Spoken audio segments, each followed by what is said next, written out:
大家好，我係中環十一少。更加多嘅人其實已經見到殘酷嘅現實，因為資本係會用腳投票嘅。最近最多人講嘅彭博最新報道話，持有北角和富中心嘅外資基金正式違約 ，Loan Default 銀行已經考慮緊接管。好多人聽到呢單新聞，第一反應就係有一單蝕讓啫，市道唔好，個別投資者唔好彩，撞正經濟差，加息週期，將佢當成一件獨立嘅壞賬事件。提起成個，好多人仲停留喺中環中心嗰單 deal 太 out 啦。今日我哋要拆解嘅係一個佈局更深、更殘酷嘅獵殺故事。只要將北角和富、美孚、盈輝匯同埋紅磡海明軒呢三單刁串連起身，你就會睇得好清楚。過去10年，香港無論經歷幾多資本流動、權力更替，企喺食物鏈最頂層嘅，由始至終都係同一個人。首先呢，就係北角和富呢個最新鮮、滾熱辣嘅製品。食物鏈好簡單，成哥嘅致富產業信託喺頂層賣俾中層嘅外資基金 Sheffield 同 Schroders， 最後就輪到銀行入場，準備幫佢哋收屍。雖然今年初已經劈價2成，用16億掛售，但係根本冇人敢接。錯，只要你將時間線拉長呢，就會發現成個獵殺過程係幾咁有紋有路。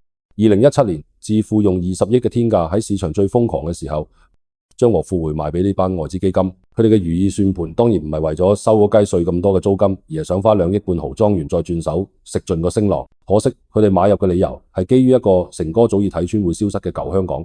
成哥睇到嘅係成個城市氣數嘅轉捩點，係政治、國際關係、消費模式嘅結構性逆轉。佢賣嘅唔係一個商場，而係幫對手上咗一堂價值20幾億嘅 MBA 課，完美示範咩叫交火棒。你以為淨係外資水魚，咁諗你就更加天真。我哋睇第二單美孚盈輝匯啊，呢單買賣更加精彩。食物鏈係咁嘅，成哥嘅致富賣俾彭理資產基金，再轉手俾本地嘅收租王永倫集團，最終又係劈價喺市場放售。最恐怖嘅係個時間點。成哥早喺2015年已經用6億4800萬將盈輝匯賣走，彭理基金持貨幾年，喺2018年個市最癲嘅時候，用9億轉手俾永倫。永倫以為執到寶，點知原來係個計時炸彈。今日永倫想用6億8千萬放售，連買入價都蝕2成幾。呢單雕話俾我哋知，所謂嘅收租王喺真正嘅高手面前，都只係食物鏈嘅下一層。成哥嘅判斷唔係領先市場一步，而係領先咗好多年。如果2單你都覺得係巧合，咁第3單紅磡海明軒就係無可辯駁嘅證據。食物鏈成哥嘅雲富8億8500萬賣俾臍帶大王陳炳志，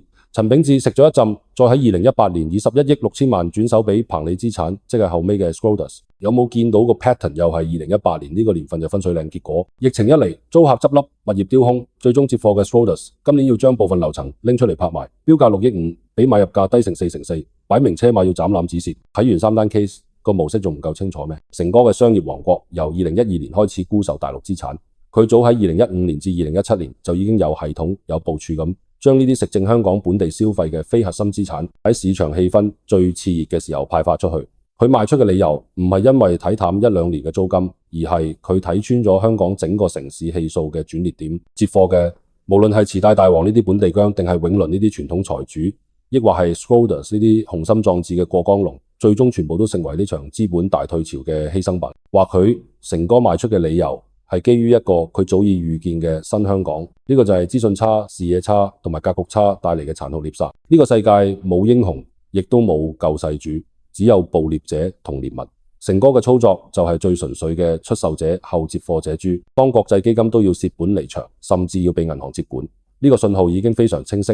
香港資產嘅定價權已經發生咗根本性嘅範式轉移，以前嗰套由國際資金主導嘅估值模型已經玩完，一個新嘅更殘酷嘅定價體系正在形成。